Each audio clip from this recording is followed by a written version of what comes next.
nibyo reka basuze mbone kwifuriza kugubwa neza uyu munsi kwa none kuri wa gatandatu mbaye ikaze ubwo twinjira mu minsi ya weekend kuri tariki ya 10 z'ukwezi kwa mbere umwaka w'ibihumbi 2026 kintu gitumye mu by'ukuri nsaba abantu kudakomeza kwamamaza intambara cyangwa se kwamamaza intambara mu buryo bugaragara ko mu by'ukuri ari ugushyigikira intambara ahubwo bikaba mu buryo bwo kugaragaza ibibi by'intambara kugira ngo ihagarare kubera yuko kugeza kuri munsi bivugwa ko hari n'abari gukora ibikorwa byo gushinyagura muri intambara. Itsinda ry'abaturage ryahagurutse ryamagana igikorwa AFCM 23 erutse gukora mu mujyi wa Goma kuri Stade de la Unité, ivuga ko mu by'ukuri yashyinguye abagizweho ingaruka n'ibitero bya drones byarashwe muri teritwari ya Masisi. Bakavuga ko rero ibyabaye mu by'ukuri bidahuye n'ukuri kw'ibivugwa ahubwo ibyabaye mu by'ukuri birenze ukwemera. Turaza kubigarukaho ndagira ngo mbwire ko muri Kivu y'Amajyepfo abagize itsinda ry'umutwe wa 23 bongeye kugaba ibitero mu duce dutandukanye turimo na Katogota ahamaze iminsi hari ibirindo bya FRDC. Ibi bituma hongera kubaho gusubukurwa kw'imirwano ikomeye hagati y'iri tsinda ry'inyeshyamba ndetse n'uruhande rwa guverinoma. Kuva masaha mu gitondo imirwano yumvikanaga muri bice byo muri teritwari ya Uvira nkuko amakuru ari kutugeraho, tukaba tuza gusuzuma rero tukareba mu by'ukuri ibi bice bikomeje kugenda biberamo imirwano. Ntucikwe dufite n'andi makuru menshi cyane yakomeje kugenda amenyekana cyangwa se bimwe bikomeje kugenda bivugwa kugeza kuri saa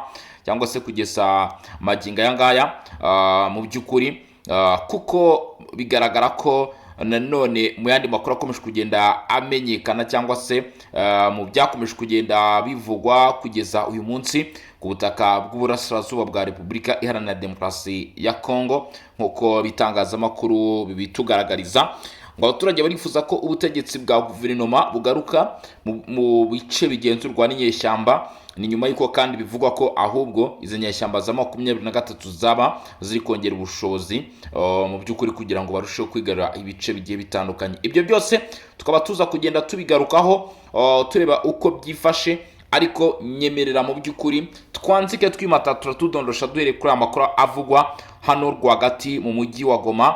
Amakuru dukesha ibitangazamakuru bigiye bitandukanye, amakuru yagarutsweho cyane ndetse ibyavuzwe nyuma y'ishyingurwa ry'abaturage bagera ku 8 inyeshyamba za AFCM 23 zivuga ko zashyinguye.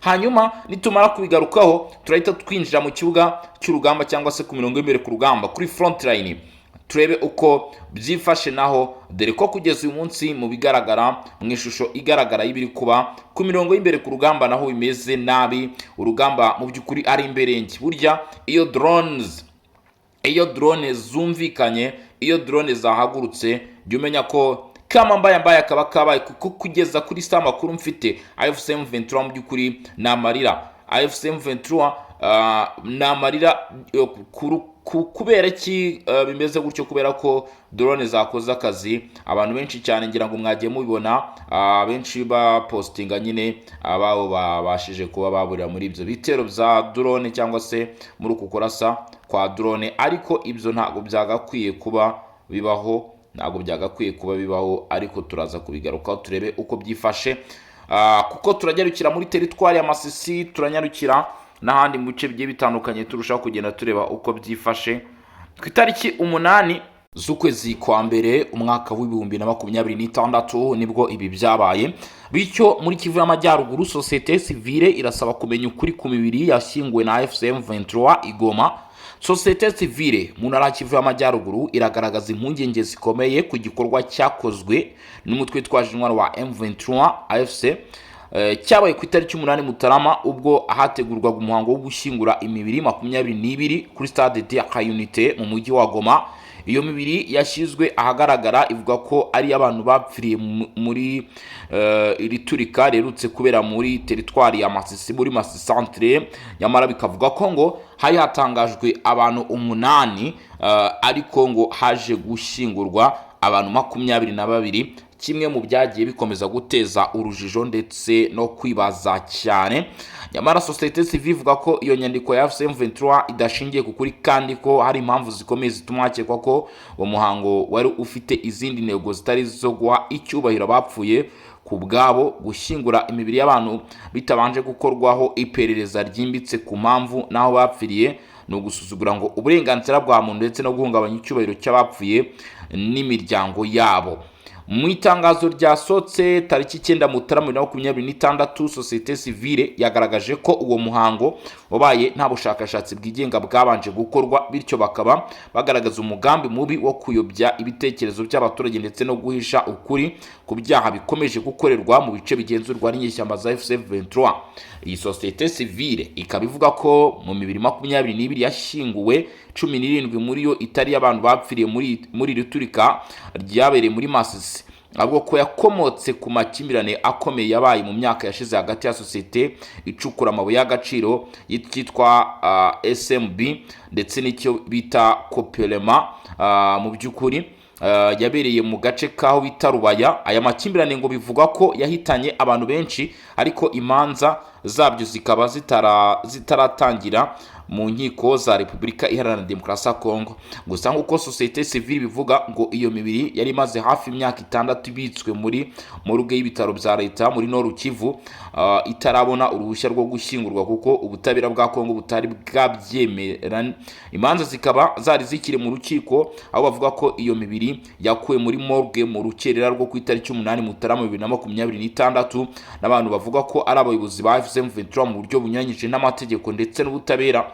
Ibi bikorwa nk'uko sosiyete sivile ibisesengura ngo bigaragaza uburyo umutwe wa FC23 ushobora kuba ukoresha imibabaro y'abaturage n'imibiri y'abapfuye nk'ibikoresho cyangwa politike no kwigarura itangazamakuru mu rwego rwo kwisobanura imbere y'amahanga ndetse no guhisha ibyaha by'intambara n'ihohoterwa bikomeje kuvugwa mu bice uyu mutwe ugenzura. Kubera izo mpamvu sosiyete sivile yo muri Kivu y'Amajyaruguru irasaba ku mugaragaro ko hafungurwa iperereza ryigenga rikorwa n'inzego mpuzamahanga zifitiye ububasha, ko ukuri ku byabaye kumenyekana, hagashyirwa ahagaragara ababigizemo uruhare bose, ko abapfuye bahabwa icyubahiro gikwiye, imiryango yabo igahabwa ubutabera n'indishyi z'akababaro, ndetse no gusubizaho ubuyobozi bwa leta mu bice byose byigaruriwe n'imitwe yitwaje intwaro kugira ngo amahoro n'umutekano bisubire mu burasirazuba bwa Repubulika Demokarasi ya Kongo. Muri rusange inkuru igaragaza ikibazo gikomeye cy'ubutabera, icyubahiro cya muntu n'imikoreshereze mibi y'amakuba y'abaturage mu ntambara zimaze igihe kirekire zishegeshe uburasirazuba bwa Kongo.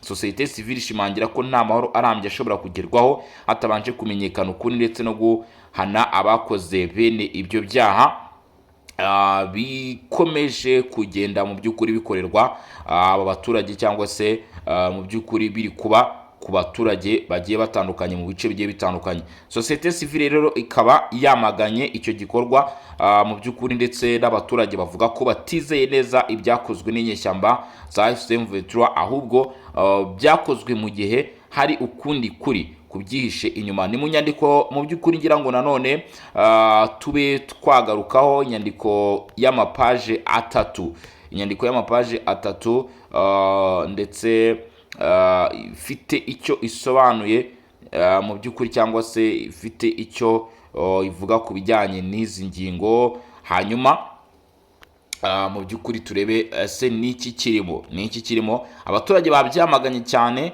bavuze bati nibiba ngombwa twe turaza kujya mu myigaragambyo, kuko ntago mu by'ukuri ibi byagarukira ariko abagize itsinda ry'inyeshyamba z'umutwe wa 23 ntacyo barasubiza, gusa batangaje ko abashyinguwe rero kuri uyu munsi ngo byabaye ari abagizweho ingaruka n'ibitero byavuzwe muri teritwari ya Masisi.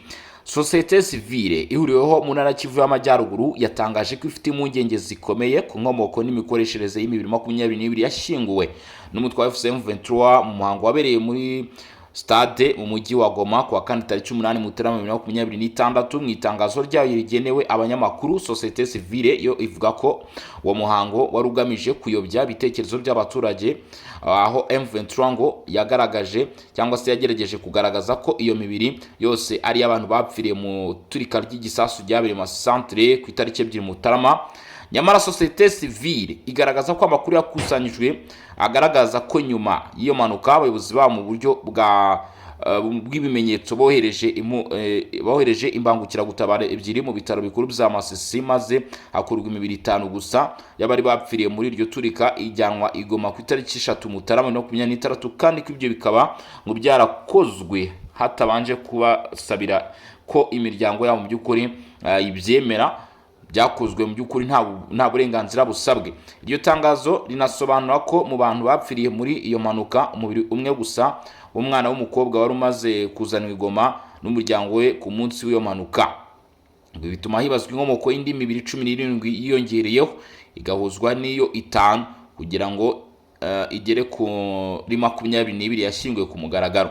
Nkuko societe civile bivuga ngo ari amakuru yize bagaragaza ko iyo mibiri 17 ari y'abacukuzi b'amabuye y'agaciro b'amasosiyete twavuze haraguru. Iyo mibiri ivuga ko yari maze hafi imyaka 6 yose. Iyi societe civile yamaganye icyo gikorwa, igaragaza ko hashinguwe imibiri y'abantu nta perereza ryigenga ryabanje gukorwa, bityo hakwiye ko hagomba kubaho igenzura. Ngira ngo izi nyandiko uko ari ebyiri reka mpite nzishyira muri groupe yacu ya WhatsApp nyine umwabano mwe yasonga mbere mu by'ukuri turebe cyangwa se abashaka kuza gutera akajisho kuri izi nyandiko za societe civile zamagana iki gikorwa abagitsinda ry'umutwe wa 23 baherutse gukora mu mujyi wa Goma. Mubashe kuba mwagira iki, mubashe kuba mwabona izo nyandiko uko ari ebyiri zamagana iki gikorwa. Hanyuma rero twinjiye mu yandi makuru ku mirongo y'imbere ku rugamba. Amakuru aragaragaza ko icyitwa urugamba gikomeje kuba ingorabahizi muri Kivu y'Amajyepfo, nyuma yuko ingabo z'u Burundi zihageze, nyuma yuko bivugwa ko ingabo za Tanzania zihageze, nyuma yuko bivugwa ko ingabo z'u Rwanda zo zageze gushyigikira umutwe wa 23. Imirwano irakomeje aha muri bice. Amakuru akavuga ko mu by'ukuri hari urugamba rwongeye kuba rwafunguka rero hano muri Kivu y'Amajyepfo, cyangwa se hari imirwano ikomeye, hari icyo bita attaque zongeye kugaragara rwose muri position zigiye zitandukanye. Aho bita Katongo hasanzwe hari position ya FARDC ikomeye cyane baherutse kwashyira nyuma yo kwirukana inyeshyamba z'umutwe wa 23 muri ibi bice mu teritwari ya Uvira. Bikavugwa ko kandi bikemezwa ko igisirikare cya leta Kongo FARDC cyongeye kugabwaho ibitero rero n'inyeshyamba z'umutwe wa 23. Ibitero bikomeye cyane ariko byabashije mu by'ukuri kuba bihagarikwa. Ntabwo byigeze mu by'ukuri bitanga umusaruro nk'uko izi nyeshyamba zabyifuzaga, kuko guhera amasaha mu gitondo kuri iyi tariki ya 10 z'ukwezi kwa mbere amakuru avuga ko imirwano yari igikomeje muri ibi bice. Hanyuma rero mu makuru agaruka ku bijyanye n'imirwano bikavuga ko naho bita Ibaraka mu bice by'abanyamurenge hari kuvugwa imirwano hagati y'amatsinda ya 23 ndetse n'uruhande rwa guverinoma, no kuvuga Wazalendo, FARDC, no kuvuga FDN igisoda cy'u Burundi. Gusa bikavuga ko ngo atari twirwane iri kurwana nkuko byakomeje kugenda bivugwa, cyangwa se mu by'ukuri abo mu mutwe wa 23 bagenda bavuga bati abanyamurenge bagabweho ibitero, ahubwo bikavuga ko ngo inyeshyamba zo mu mutwe wa M23 zitwikiriye mu by'ukuri aba baturage bo muri twirwaneho mu rwego rwo kugaragaza cyangwa se kwerekana ishusho ivuga yuko cyangwa se yerekana yuko ngo abo mu bwoko bw'abanyamurenge hano baba bagabwaho ibitero, nyamara ibitero bikaba biba kuba mu by'ukuri ibi bice bikomeje kumvikanamo imirwano, aho iki gice cyakunze kwifashishwa nko gushakisha inzira zo kwerekeza mu bice bya Crimea ndetse no mu bice bigiye bitandukanye bya Fizi.